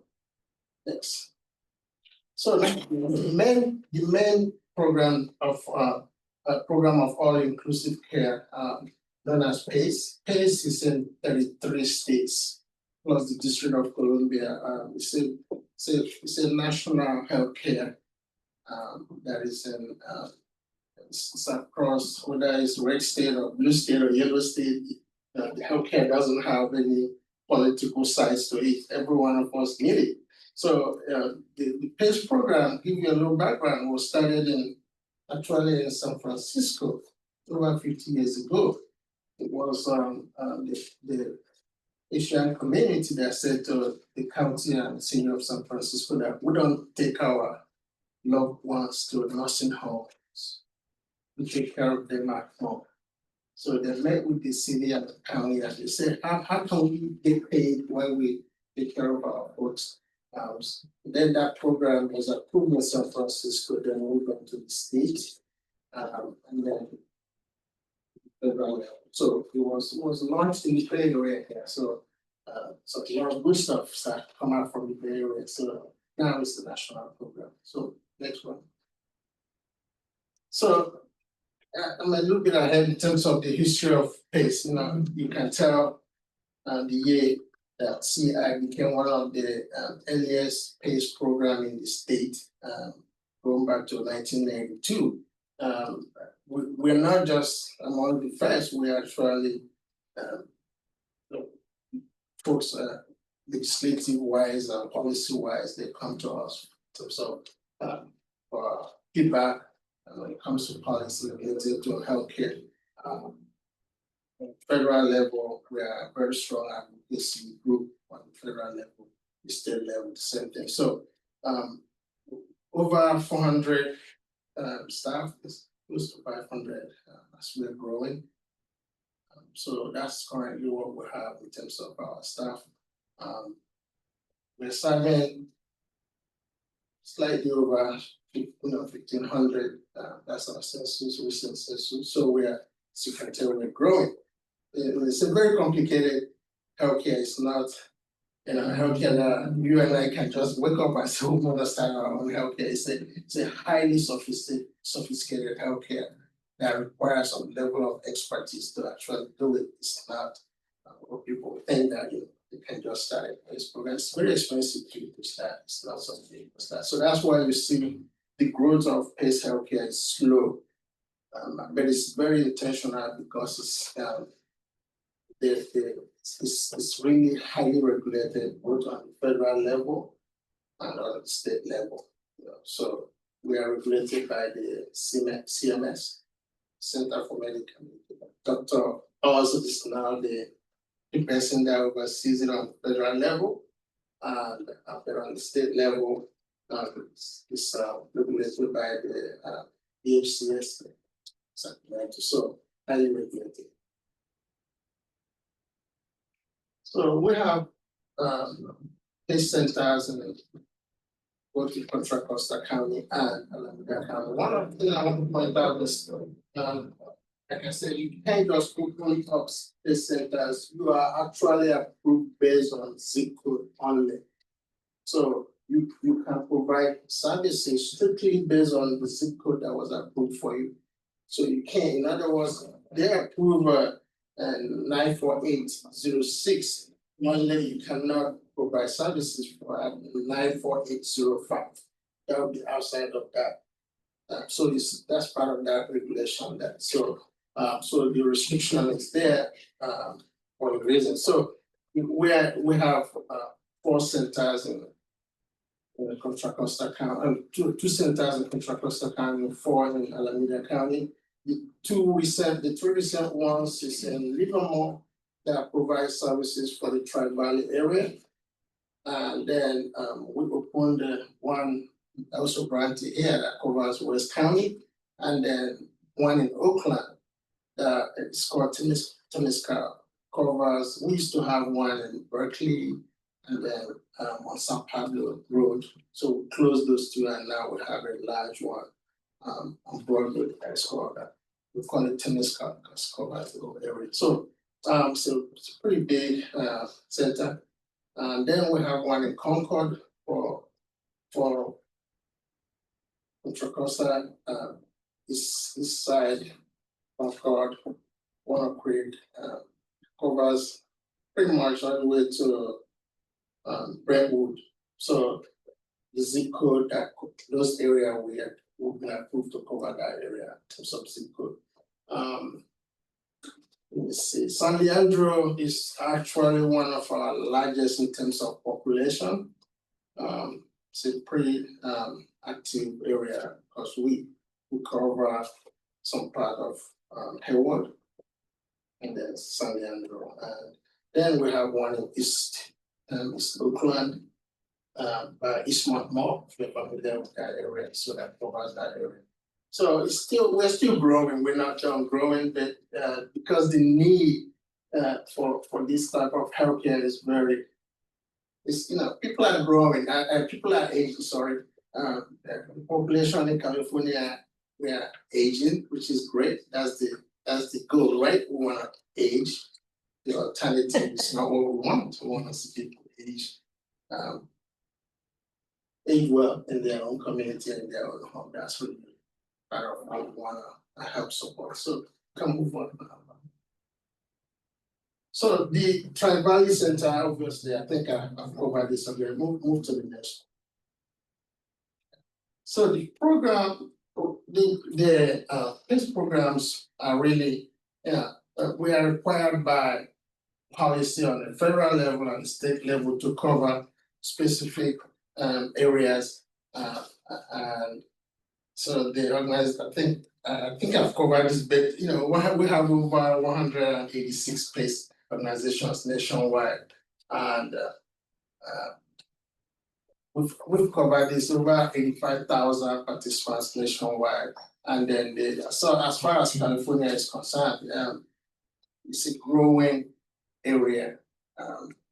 Recently, Kaiser jumped into that mix, so that tells you how this PACE program is growing. They jumped in with venture capitalists, so they came in as a for profit. So we are still non-profit. That's the work mission of CI has always been, this non-profit. So but it's a growing healthcare. So you're gonna see more and more venture capitalists jumping to the mix. So next. So let me see, I think this is part of what I provided, the participant family. So yeah, the bottom line, what this is talking about is, we're not just providing services for participants, we're also providing support for the family.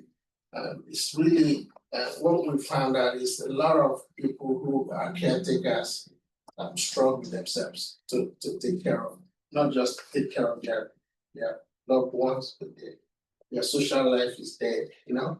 So we make sure that we take that stress off of you by providing a comprehensive care for your loved ones. So you may have seen our shuttle, and I think our shuttle has provided some services for during the El Sobrante stroke.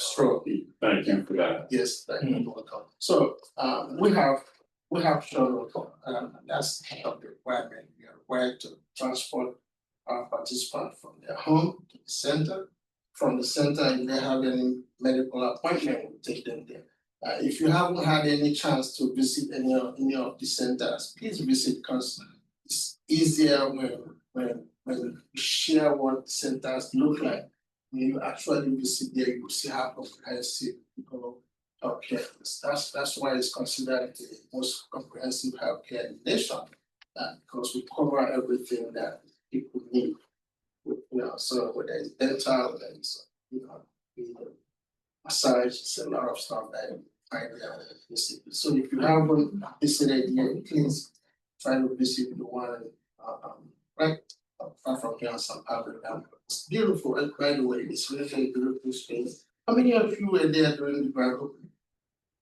Really, How many of you attended the grand opening? it was a lovely event. Yeah, 3. Yeah, I didn't get my notice. Please, if you, I think Tom can provide you information. If you want to visit there, can shoot me an email, and then I will arrange for you to visit. We are open from 8 o'clock to 5 p.m. So from that space you can actually do a walking. Who's gonna give me the appointment? No, you don't need an appointment. You just, all you need is send me an email. I'll tell the staff. Okay, so you can email. Yeah, so the staff can do a tour with you, and then you get to see the actual what we do there. Next. Is that it? Oh, that was the next slide. Oh, this is the next slide. Yeah, so when you see what it says there, we're a capitated system, full risk. So what that means is, if you are a participant of PACE and you are, let's say you need surgery from Kaiser or from Stanford, we are still paying for you for your surgery. After your surgery, we come back. So the healthcare covers you. It's a full risk healthcare. It covers you. Doesn't matter where you go to get the support. We're not a hospital, so if you need hospital like a surgery or something, you are still covered under the PACE healthcare. So it's a fully risk. So that's what that means. So nothing is coming out of your pocket because you need surgery from Stanford or anything. We're still covered fully. So that's what that means. So May I ask a question? yes. What's the bottom line on who gets accepted into this program? So this is where I was expecting you to ask questions. This is really not easy to get in. That's the easiest way to put it. The government expects you to be close to nursing home eligible. You're seeing. Yeah, so this is the bridge between you going to the nursing home and staying in your home. So you have to be pretty much nursing home. So in other words, pretty much everybody here may not qualify. Let me just say that, right? So the government, again, it's a very sophisticated healthcare. We have some of the best doctors that deal with adults. So they want you to be really safe. So this is a break between you going to the nursing home and staying in your home. So that's really where that, Is there an age only? you have to be 55 and older. So that's one of the criteria, 55 and older, and then nursing home, so that's really great when it comes to this. So, I have a neighbor who probably ought to have your services. Who's declining sort of rapidly. What kind of advice do you give for talking to someone who is really resistant to being? Well, she doesn't want to move to senior living in any kind of way. She wants to stay in her house. What is the best way to introduce the concept of maybe something like your program as a way to stay in her home, even though because I would say she's probably should be in a nursing home or close to it right now. Yeah. We get a lot of folks who are resistant. Yes. To go into the nursing home, about 90% of older adults actually prefer staying in their homes. Yeah. So, and that's nothing wrong with that. That's what we are. I mean, I would like to stay in my home when I get older, right? But I think when you if you want us to have our staff come to our house and talk to her. So you will make a house call? Yes, our enrollment team will come there, do assessment. I may ask her if she's willing to do that, because I thought it would be hard for me to get her to you. Exactly. But if you came to visit her, I think our entire neighborhood would feel better. Because we've all been kind of trying to look out for her, but she's really declining and probably needs the kind of care you guys have. If she qualifies. I think she probably does. Yeah, exactly. And we'll have our folks come to her house and do assessment, and if she meets some level of criteria, then they can she wanna be part of it. The shuttle comes to her home and take her to the day program, right? And then she can get all the medical help that she needs there, and then they take her back home. So it prevents her from going to that nursing home. It's really a win-win for her. So she feels. I know that, but I'm not sure. Yeah, got it. Ownership. How we bridge that for her. Right. Yeah, so thank you. Absolutely, we'll have someone come to the house. I'll talk to her about our team actually, even with the county social services, they will invite our team to come to the county offices to meet with some of their clients and then do assessment. So we meet you where you are. Okay, good, thank you. Is there an income limit? Most of the people that qualify tend to be Medicare, Medicaid. Yeah, so but the income is variable, very so really. Further questions for Richard?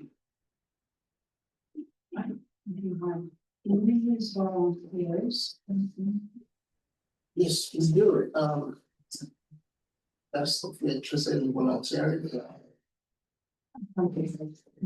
Obviously, I think when you visit, you can actually see a lot more and see some of the services that we provide. It's not some of the elected officials when they visit, then they see it and then they understand, oh, this policy, I see why this policy is done this way. I see why the Congress passed this law to deal with it. So when you actually visit, you have a better understanding. John Garamendi, John was the first elected official that I invited when I became a staff. And when he visited the Guardian and we were discussing what the case was, and he screamed that he worked on this very legislation when he was in the state before he went to Congress. So he was like 50 years ago. He was like, this is what it became. He was so excited to see, that 40-something years later, that this is what it is how it is. I was at the event and I was blown away. I just kept walking into room after room after room, and the comprehensiveness, I've never seen anything like that. I was telling my friend, you've got to go see this place. And I think everybody should take a tour because it's so unexpected to have so much available in one room. They have a room that they teach you how to cook, if you have trouble with, coordination. They teach you how to take a bath, if you have trouble getting in and out of the bath. There's all these mock rooms and things set up to assist people in ways. Excellent occupational health therapy. Yeah, that's why I said it's the most comprehensive healthcare, because it covers anything you can think of in terms of all that. Quiet room, a massage room, I mean, it was just, I was just, every room I walked into, it, but. If this group wanna come as a group, obviously we close at 5. Can I arrange if you wanna come during the weekdays? As a group, you wanna come and do a talk, I will absolutely arrange for you all to come do that. Anything you need, I'm here to support our community. I live in this community, so this is great. So what can the community do for you? Is there something that we can do that would help you stay here and be? Yeah, I think word of mouth is really good. If you can invite your neighbor, you can, like she said about a neighbor, you can invite folks to come visit. We're here to serve the community, West County. This is why we pushed to have this in West County. Is to help our older adults live a full life. I guess I'll stop sniffing it. Their town isn't there anymore. I'm sorry, I'm on the We're back, right? Yeah. Yeah, so is it possible to ask a question from? There is a question. Oh, sorry, I wasn't sure the process. I had my hand up, but yeah, thanks for calling on me.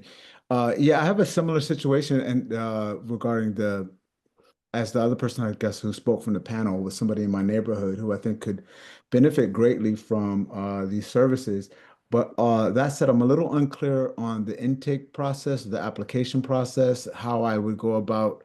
I mean, he sounds like a perfect candidate for, a lot of the services and offerings that you have. He's an 80-year-old plus or 80-year-old stroke victim, very independent, very strong-willed, but yet at that position where he's a good candidate for, a nursing home care, but would prefer to stay in his own home. And so I'm curious as to where I could get more information. Is there a link that I could forward to him? I mean, even that is maybe challenging, but I know you mentioned coming out and visiting people. What is the mechanism for your intake or for engaging you?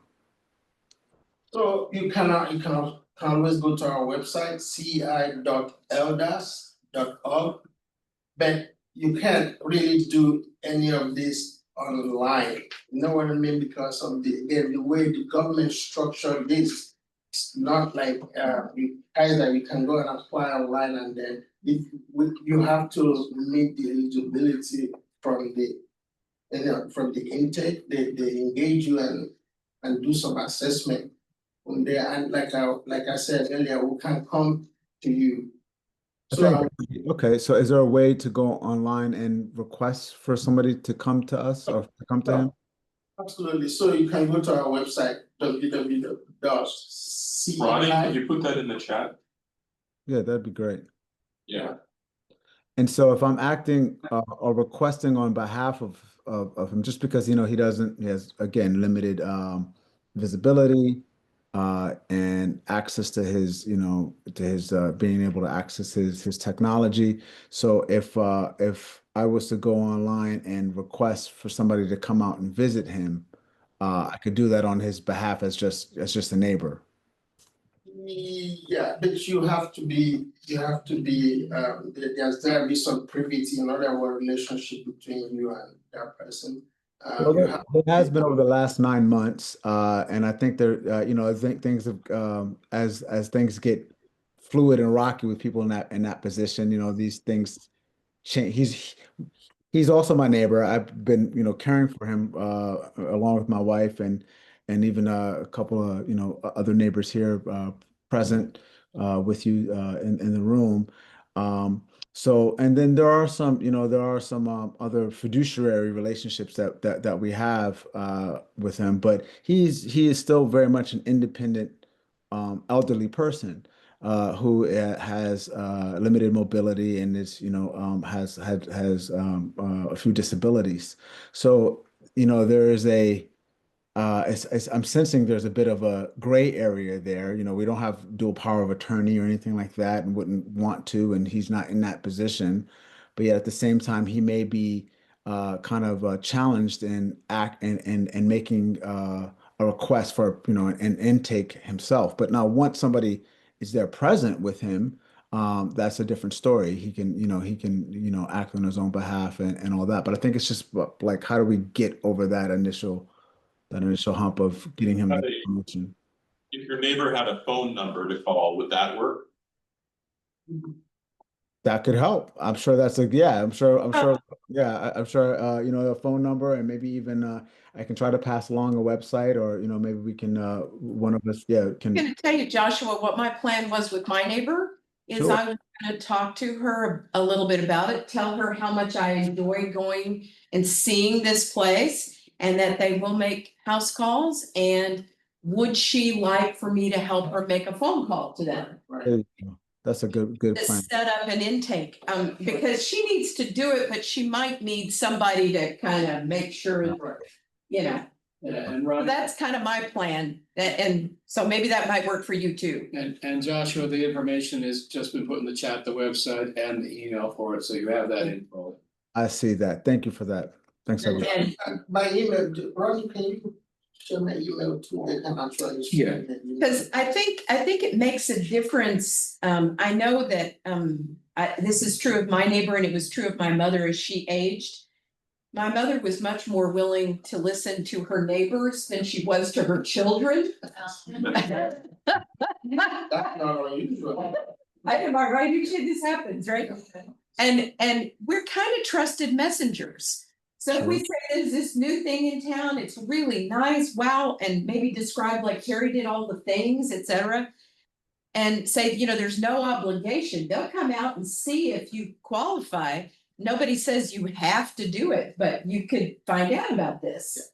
I think maybe we can help make that bridge. That'd be great. Yeah. And that's just asking them, just telling them a story and giving them a phone number and dialing it for them to set up an appointment. I think the beauty of this is we're supposed to take care of each other, right? Yeah. Yeah. But it is true, sometimes elders will talk to their neighbors before they want to listen to their children. We have the website and the email, and I guess, there's a follow-up email there as well. Okay, no, I'm sorry. Yeah. Yeah, Ronnie's putting it in the chat right now, he's putting All the right. chick's email in there for you. Okay, great. Thank you so And much. I'm taking it down too. For my neighbor. It's in the computer stuff. Okay. So we, Any further questions for Uche? thank you for coming to our meeting. Yeah, absolutely. Thank you for having me. I appreciate you guys.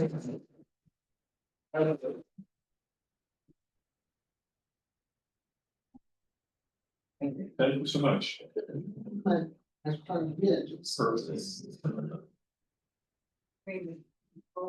So our next item is a variance application to extend a deck where the setback is less than what is required by county ordinance. And I believe that the owner of the property is here with us. I approve. So, I mean, I looked at your application, there was nothing that I could see that.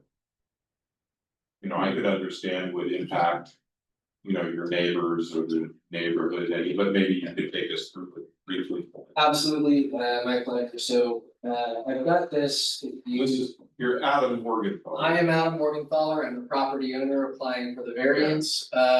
It is not lost on me, the irony of working with you guys after I have kind of asked for us to force some of my neighbors to abide by the county code. And now I'm asking for a variance to it. However, it is in the best interest of the neighborhood, so staying true to my original intent. My neighbor Jeff here is adjacent to my property. So on the front page, there's a small box. I've got another one for you guys. There's a small box that shows a blue highlight and a red highlight. Those are the two parcels that I own. To the right of the red highlight is Jeff's parcel right there. And then there is the triangular one adjacent to the blue one. So that is another parcel which gets access between Jeff and I's houses. Oh yeah, that's much better, Ronnie. Oh, yeah. If you could scroll up to the top there. Just a little bit lower.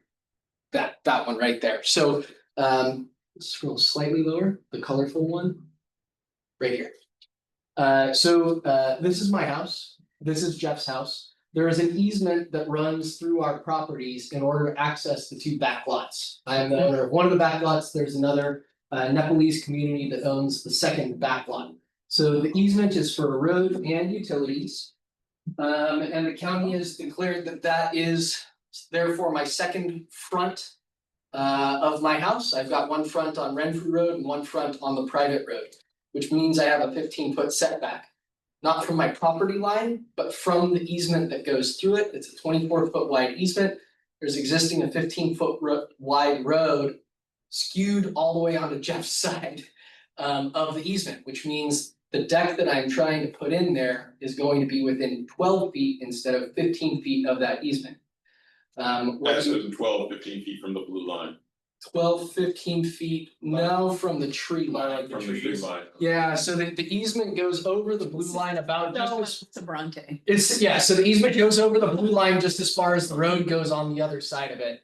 So the proposal, I'll knock out the Italian cypresses, which are a rodent infestation problem, as well as a fire hazard.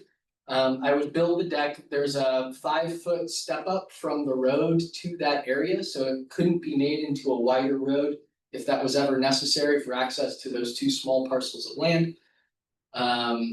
So I don't see a large issue here. I think Jeff is okay with the building design. It's well designed, it's nice, it'll improve the neighborhood's outward appearance, and there's an existing 3 balcony. feet off.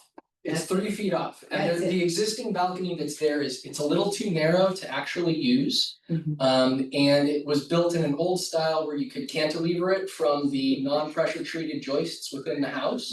And so I haven't been able to use it for the last 9 years because it's been rotted out and I haven't had the finances to make the improvement. Yeah, I did not know where Healthy Place was. I hadn't heard. I lived in Elsbeth for 21 years. So I was curious. I didn't know it was good. I actually thought You just met the only two residents. I thought you were both here because your other neighbor was having issues again. I didn't realize it was this. So I drove by and I looked at it and the deck needs help. Yes, It needs help. And so there are some pictures- existing the conditions. pictures are nice, but they actually look nicer than the desk in person. No offense, it's worn, it needs help, you should be able to do it, this is fine, I don't have a problem with it, so. I agree. I think we probably all agree, don't you think, Tom? So, Harmon, Terry, have any questions about the property? Looking, I know that. And I'm asking. any, Yes, I think this is a great. yeah. Well, thank you so much studying this. Yeah, I think it'll look nice. It'll be an improvement. to- So, I think there's just a general move to approve. Yes, please. All in favor? I. Okay, unanimous. Thank you very much. Congratulations, good luck. Appreciate it. Yeah. All out.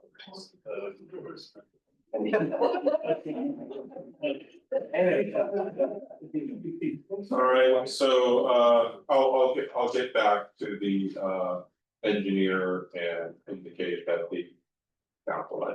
That is such El Sobrante parcel drawing now. Yeah. Wow, It's haphazard. We never look down. We do, All right. but it is all these places. So, I guess we have public comment, so I'm just wondering, it looks like there's still some folks around who might still have something to say about the issue on Midland Road. Or and something stuff. else. If so, maybe if there's a different issue, we could quickly deal with that. Any other public comment? Any other public comment? Yeah, I would just. Member of the community, just wanna say that on the, God, I already forgotten the date, September 28th. We had our second annual El Spring Pride celebration, which was held at East Park in the city of Richmond. We had roughly, I wanna say about 40 vendors, would you say? I have no idea. A lot of vendors. They were all happy to be there for the most part, a lot of entertainment, politician speeches and like. It was a very nice event. The attendance, I'll say, was less than last year. I would say that was weather related because it was cloudy and drizzling all day. The sun never bothered the show, which was a little disappointing, but the event itself was great. We're gonna do it again next year. Sunday, September 27th, 2026, maybe. So we'll see, but it was out there, that was. We did get some feedback from a number of people that September nearly killed the leaders of this town. Because between the coastal cleanup and the stroll and the Sherwood Forest yard sale to then do Pride the very next, was just insane. So I'm going to invite that we reconsider the date, but that's me. And there were a lot of people who felt that way, who were just too tired from the stroll. Anyway. Petting zoo was amazing. Thank you. Yes, that was It was very fun. It was very fun. So if I can just, go ahead. One public comment, right? Yeah. Okay, so sticking with prior form, on that property that had been problematic, there is still the issue of the 5-foot setbacks for the sheds that were built, the multitude of sheds to house the stuff that was strewn about. I don't know, Ronnie, if anybody has looked into that in the Department of Conservation and Development. They have, the most recent update was that the sheds were well within the setbacks. Yeah, and so there was no issue with the sheds, but the remaining items should have been abated, because the husband unfortunately passed away, and so the wife has had someone come out she contracted to abate the property. Yeah. Thank you so much for all your help, that you have been immensely helpful. Yeah. Yes. And the last item, also staying true with form, is I continue to see more RVs parked in driveways in El Sobrante, not having the 90% obfuscation from the street. Ironically, if you stand in the parking lot of the library, there are two within view, one across the street at the bar and one just on the left as you're exiting the parking lot.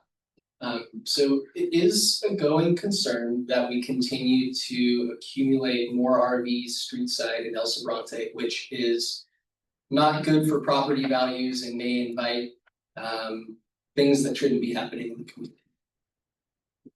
Well said. Thank you. I think Harry. Yes, I'm a supporter of Proposition 50. I want to remind everybody that we have an election coming right up. It's an unusual to have one. It's a special election. You should all who are registered should have received your ballots. Please vote and vote yes on Prop 50. Soon. And I have canvassed the community, and there's a fair amount of reasonable people who want to vote against it for reasonable reasons, but I think it's we do not live in regular times, and I think we need to do something, and Prop 50 will be something. So please support. One thing to that is that just what I'm hearing is if as opposed to standard elections where if you get your stuff to a post office by the end of the day. On election day, they'll get a postmark time. The postal service is not currently guaranteeing that they will be able to post more things same day. So just. And so the Dropbox is an excellent solution. Yes. Use the Dropbox here at the library. Yes, and you can vote in person as well.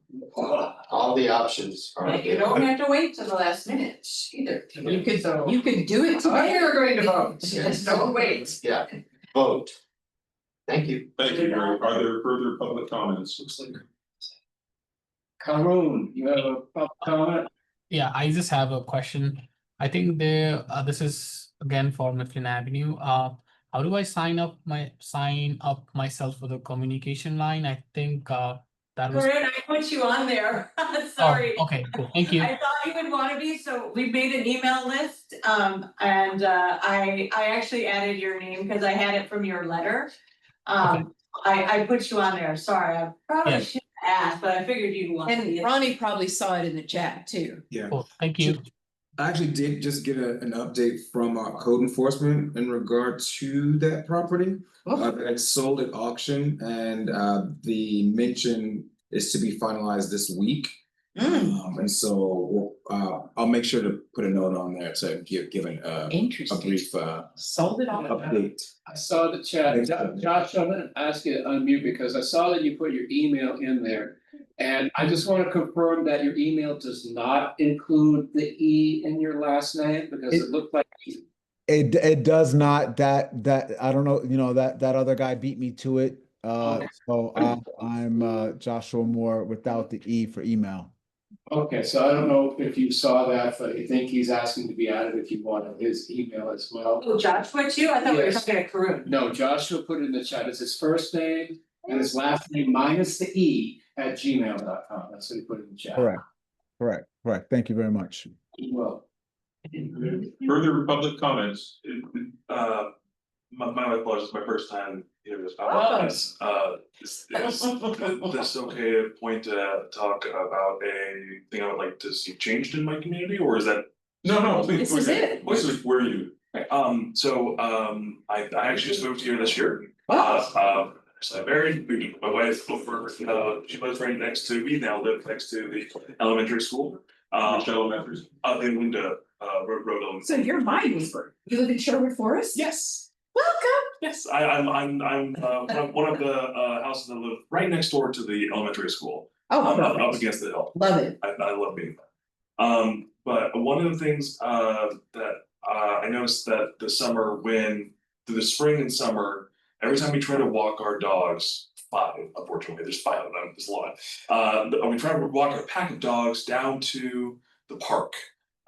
So crossing when it becomes from Melinda Road to Hillside, that entire hill is just falling into Yes. the sidewalk. Yes. And in the spring and summer, high tick season, we have to go into the road to avoid the high brush. Yep. And I don't know if that whole hillside belongs to the private property that owns the house next door, or if it's not. It's not owned by those people. It's owned by somebody else, and it's been on the market for a really long time, and there are other people who share that concern.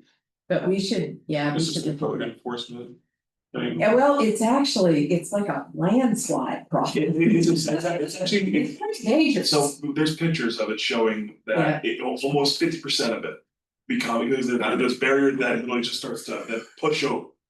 And the land, there's actually a section, you said it right, that actually was a landslide. Well, and there is a fire road through there that allows you to get up to the ridge trail. Yes. So, and yes, our dog comes home with ticks through there too. So what's your name? Brendan. Hi, Brendan, I'm Melinda. Melinda. You know what? I've been thinking about this for a while and I haven't done anything, but let's work together. I would love to. And we'll call code enforcement and see if we can do something about it. And it's not just me, but the other neighbors in the. No, we all know it. Because it really, you have to go into the road and then hope, when you come around that corner, God, I hope someone's not screaming. And when I get. And you have it for salamander season, when the salamanders cross right there, and then you have to stop for everything. Yes. Because we do this salamander rescue across Hillside Road. Oh, goodness. So I have even more to look forward to. I love salamander season. Any other thank you for. Yeah, are there any other public comments?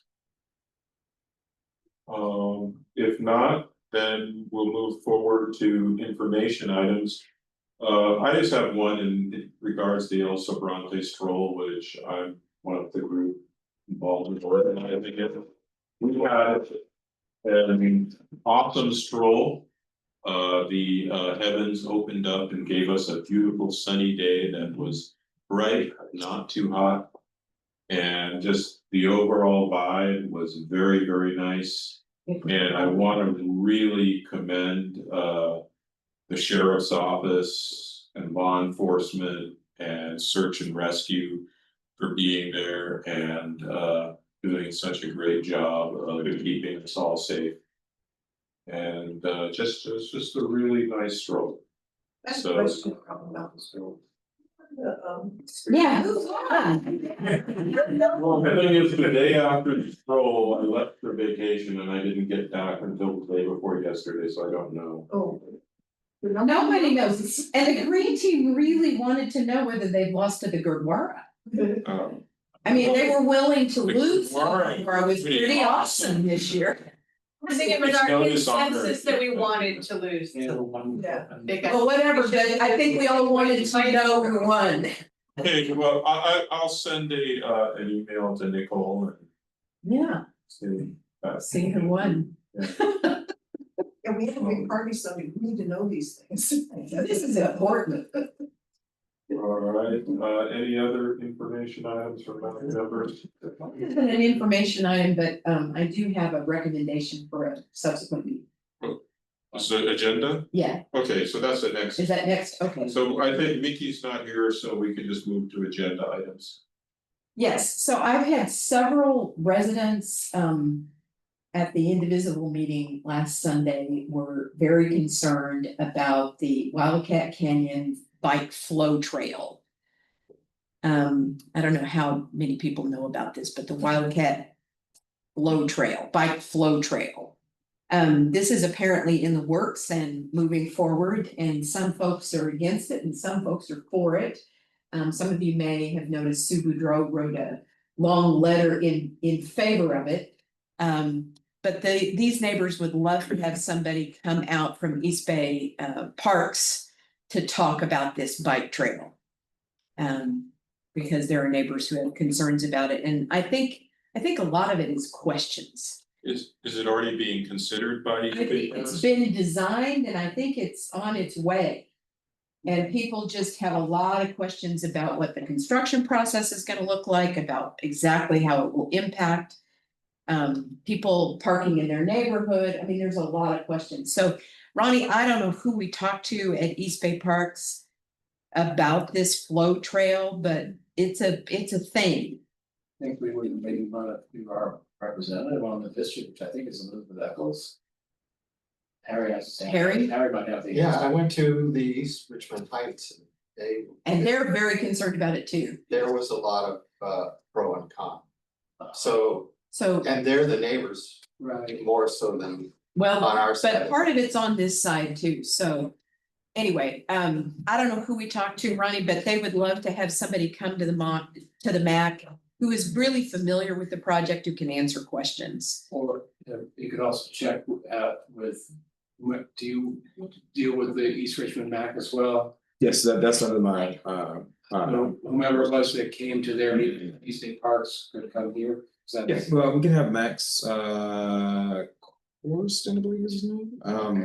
I actually have been in communication with him this week, and so. Yeah. About this bike flow trail. Yeah, and so he more than likely will present the same presentation he did for East Richmond Heights MAC here, so we're just trying to coordinate dates. Good, because anyway, there were several people having quite the conversation about it, and they were getting very heated up, and I noticed that they didn't all have the same information, which made me think we should have a meeting and like get at least the facts. It is straight. also available.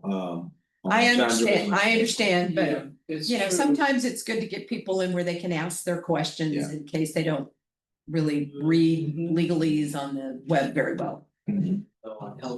Okay, that's all. That's all I had. Okay, so I think we're probably good for adjournment. That's a great idea. Yay. Thank you, everybody, and thank you, Mifflin neighbors, for coming in. I certainly wouldn't have known about it if you had, so, yeah. Hey, Linda, and then we have Robin Hood. And,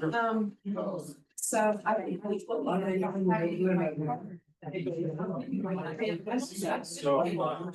Let's